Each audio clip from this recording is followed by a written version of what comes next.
بسم اللہ الرحمن الرحیم، اللہ کے نام سے جو رحمان اور رحیم ہے۔ أَلَمْ تَرَ إِلَى الَّذِي حَاجَّ إِبْرَاهِيمَ فِي رَبِّهِ أَنْ آتَاهُ اللَّهُ الْمُلْكَ إِذْ قَالَ إِبْرَاهِيمُ رَبِّيَ الَّذِي يُحْيِي وَيُمِيتُ قَالَ أَنَا أُحْيِي وَأُمِيتُ قال إبراهيم فإن الله يأتي بالشمس من المشرق فأت بها من المغرب فبهت الذي كفر والله لا يهدي القوم الظالمين۔ کیا تم نے اس شخص کے حال پر غور نہیں کیا جس نے ابراہیم سے جھگڑا کیا تھا؟ جھگڑا اس بات پر کہ ابراہیم کا رب کون ہے، اور اس بنا پر کہ اس شخص کو اللہ نے حکومت دے رکھی تھی۔ جب ابراہیم نے کہا میرا رب وہ ہے جس کے اختیار میں زندگی اور موت ہے، تو اس نے جواب دیا زندگی اور موت میرے اختیار میں ہے۔ ابراہیم نے کہا اچھا، اللہ سورج کو مشرق سے نکالتا ہے، تو ذرا اسے مغرب سے نکال لا۔ یہ سن کر وہ منکر حق ششدر رہ گیا، مگر اللہ ظالموں کو راہ راست نہیں دکھایا کرتا۔ کیا تم نے اس شخص کے حال پر غور نہیں کیا؟ اوپر دعویٰ کیا گیا تھا کہ مومن کا حامی و مددگار اللہ ہوتا ہے اور وہ اسے تاریکیوں سے روشنی میں نکال لاتا ہے، اور کافر کے مددگار طاغوت ہوتے ہیں اور وہ اسے روشنی سے تاریکیوں کی طرف کھینچ لے جاتے ہیں۔ اب اسی کی توضیح کے لیے 3 واقعات مثال کے طور پر پیش کیے جا رہے ہیں۔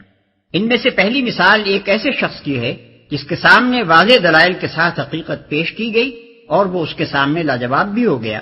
مگر چونکہ اس نے طاغوت کے ہاتھ میں اپنی نکیل دے رکھی تھی، اس لیے وضوح حق کے بعد بھی وہ روشنی میں نہ آیا اور تاریکیوں ہی میں بھٹکتا رہ گیا۔ بعد کی 2 مثالیں 2 ایسے اشخاص کی ہیں جنہوں نے اللہ کا سہارا پکڑا تھا، سو اللہ ان کو تاریکیوں سے اس طرح روشنی میں نکال لایا کہ پردہ غیب میں چھپی ہوئی حقیقتوں تک کا ان کو عینی مشاہدہ کرا دیا۔ جس نے ابراہیم سے جھگڑا کیا تھا، اس شخص سے مراد نمرود ہے جو حضرت ابراہیم علیہ السلام کے وطن عراق کا بادشاہ تھا۔ جس واقعے کا یہاں ذکر کیا جا رہا ہے اس کی طرف کوئی اشارہ بائبل میں نہیں ہے، مگر تلمود میں یہ پورا واقعہ موجود ہے اور بڑی حد تک قرآن کے مطابق ہے۔ اس میں بتایا گیا ہے کہ حضرت ابراہیم علیہ السلام کا باپ نمرود کے ہاں سلطنت کے سب سے بڑے عہدیدار یعنی chief officer of the state کا منصب رکھتا تھا۔ حضرت ابراہیم علیہ السلام نے جب کھلم کھلا شرک کی مخالفت اور توحید کی تبلیغ شروع کی اور بت خانے میں گھس کر بتوں کو توڑ ڈالا، تو ان کے باپ نے خود ان کا مقدمہ بادشاہ کے دربار میں پیش کیا اور پھر وہ گفتگو ہوئی جو یہاں بیان کی گئی ہے، اور اس بنا پر کہ اس شخص کو اللہ نے حکومت دے رکھی تھی۔ یعنی اس جھگڑنے میں جو بات مابہن نزاع تھی وہ یہ تھی کہ ابراہیم اپنا رب کس کو مانتے ہیں، اور یہ نزاع اس وجہ سے پیدا ہوئی تھی کہ اس جھگڑنے والے شخص یعنی نمرود کو خدا نے حکومت عطا کر رکھی تھی۔ ان 2 فقروں میں جھگڑے کی نوعیت کی طرف جو اشارہ کیا گیا ہے اس کو سمجھنے کے لیے حسب ذیل حقیقتوں پر نگاہ رہنی ضروری ہے۔ 1، قدیم ترین زمانے سے آج تک تمام مشرک سوسائٹیوں کی یہ مشترک خصوصیت رہی ہے کہ وہ اللہ تعالیٰ کو رب الارباب اور خدائے خدائیگان کی حیثیت سے تو مانتے ہیں، مگر صرف اسی کو رب اور تنہا اسی کو خدا اور معبود نہیں مانتے۔ 2، خدائی کو مشرکین نے ہمیشہ 2 حصوں میں تقسیم کیا ہے، ایک فوق الفطری یعنی سپر نیچرل خدائی جو سلسلہ اسباب پر حکمران ہے اور جس کی طرف انسان اپنی حاجات اور مشکلات میں دستگیری کے لیے رجوع کرتا ہے۔ اس خدائی میں وہ اللہ تعالیٰ کے ساتھ ارواح اور فرشتوں اور جنوں اور سیاروں اور دوسری بہت سی ہستیوں کو شریک ٹھہراتے ہیں، ان سے دعائیں مانگتے ہیں، ان کے سامنے مراسم میں پرستش بجا لاتے ہیں اور ان کے آستانوں پر نظر و نیاز پیش کرتے ہیں۔ دوسری تمدنی اور سیاسی معاملات کی خدائی یعنی حاکمیت جو قوانین حیات مقرر کرنے کی مجاز اور اطاعت امر کی مستحق ہو اور جسے دنیاوی معاملات میں فرمانروائی کے مطلق اختیارات حاصل ہوں۔ اس دوسری قسم کی خدائی کو دنیا کے تمام مشرکین نے قریب قریب ہر زمانے میں اللہ تعالیٰ سے سلب کر کے یا اس کے ساتھ شاہی خاندانوں اور مذہبی پروہتوں اور سوسائٹی کے اگلے پچھلے بڑوں میں تقسیم کر دیا ہے۔ اکثر شاہی خاندان اسی دوسرے معنی میں خدائی کے مدعی ہوئے ہیں اور اسے مستحکم کرنے کے لیے انہوں نے بالعموم پہلے معنی والی خداؤں کی اولاد ہونے کا دعویٰ کیا ہے۔ اور مذہبی طبقے اس معاملے میں ان کے ساتھ شریک سازش رہے ہیں۔ 3، نمرود کا دعوی خدائی بھی اسی دوسری قسم کا تھا۔ وہ اللہ تعالیٰ کے وجود کا منکر نہ تھا۔ اس کا دعویٰ یہ نہیں تھا کہ زمین و آسمان کا خالق اور کائنات کا مدبر وہ خود ہے۔ اس کا کہنا یہ نہیں تھا کہ اسباب عالم کے پورے سلسلے پر اسی کی حکومت چل رہی ہے، بلکہ اسے دعویٰ اس امر کا تھا کہ اس ملک عراق کا اور اس کے باشندوں کا حاکم مطلق میں ہوں،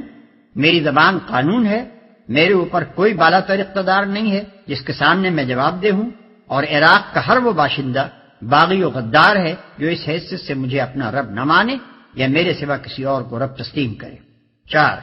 ابراہیم علیہ السلام نے جب کہا کہ میں صرف ایک رب العالمین ہی کو خدا اور معبود اور رب مانتا ہوں اور اس کے سوا سب کی خدائی اور ربوبیت کا قطعی طور پر منکر ہوں، تو سوال صرف یہی پیدا نہیں ہوا کہ قومی مذہب اور مذہبی معبودوں کے بارے میں ان کا یہ نیا عقیدہ کہاں تک قابل برداشت ہے، بلکہ یہ سوال بھی اٹھ کھڑا ہوا کہ قومی ریاست اور اس کے مرکزی اقتدار پر اس عقیدے کی جو زد پڑتی ہے اسے کیوں کر نظر انداز کیا جا سکتا ہے۔ یہی وجہ ہے کہ حضرت ابراہیم علیہ السلام جرم بغاوت کے الزام میں نمرود کے سامنے پیش کیے گئے۔ یہ سن کر وہ منکر حق ششدر رہ گیا۔ اگرچہ حضرت ابراہیم علیہ السلام کے پہلے فقرے ہی سے یہ بات واضح ہو چکی تھی کہ رب اللہ کے سوا کوئی دوسرا نہیں ہو سکتا، تاہم نمرود اس کا جواب ڈھٹائی سے دے گیا، لیکن دوسرے فقرے کے بعد اس کے لیے مزید ڈھٹائی سے کچھ کہنا مشکل ہو گیا۔ وہ خود بھی جانتا تھا کہ آفتاب و مہتاب اسی خدا کے زیر فرمان ہے جس کو ابراہیم علیہ السلام نے رب مانا ہے۔ پھر وہ کہتا تو آخر کیا کہتا، مگر اس طرح جو حقیقت اس کے سامنے بے نقاب ہو رہی تھی اس کو تسلیم کر لینے کے معنی اپنی مطلق العنان فرما روائی سے دستبردار ہو جانے کے تھے، جس کے لیے اس کے نفس کا طاغوت تیار نہ تھا، لہذا وہ صرف ششدر ہی ہو کر رہ گیا، خود پرستی کی تاریکی سے نکل کر حق پرستی کی روشنی میں نہ آیا۔